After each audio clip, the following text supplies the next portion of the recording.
Hi అండి, నేను మీ అనుని. ఈరోజు వీడియోలో చికెన్ని చాలా రుచిగా ఎంతో ఈజీగా ఎలా చేసుకోవాలో చూపించబోతున్నాను. 1 కేజీ చికెన్ తీసుకున్నాను నేను. అలాగే అల్లం, ఎల్లిపాయలు, కొత్తిమీర, టమోటోలు మిక్సీకి పట్టుకున్నాను. ఆ తర్వాత కడాయిలో ఆయిల్ వేసుకోవాలి. ఆయిల్ వేసుకొని 2 ఉల్లిగడ్డలు పొడవుగా కట్ చేసుకొని వేసుకోవాలి.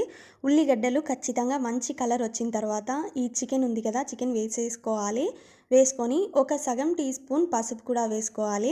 వేసుకొని అంతా ఒకసారి బాగా కలుపుకొని చికెన్లో నీళ్ళంతా ఎగిరిపోయేంత దాకా మూత పెట్టుకొని మగ్గించుకోవాలి.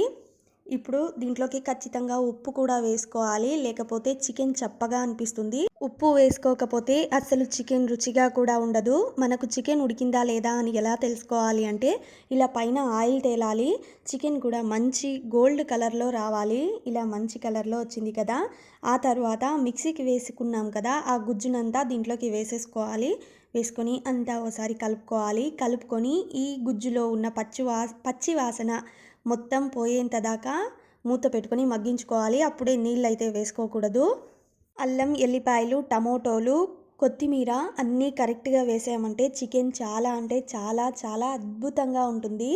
ఆ కరెక్ట్ కొలత తెలిస్తే చికెన్ని చాలా రుచిగా చేసుకోవచ్చు. ఇప్పుడు 1.5 టీ స్పూన్ కారం కూడా వేసుకుంటున్నాను నేను.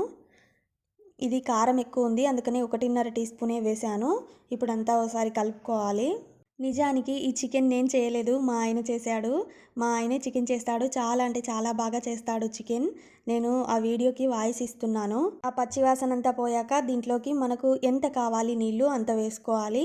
వేసుకొని మళ్ళీ అంతా ఒకసారి కలుపుకొని మూత పెట్టుకొని కొద్దిసేపు ఉడికించుకుంటే సరిపోతుంది. వీడియో నచ్చింది అనుకుంటే ఖచ్చితంగా సబ్స్క్రైబ్ చేసేయండి.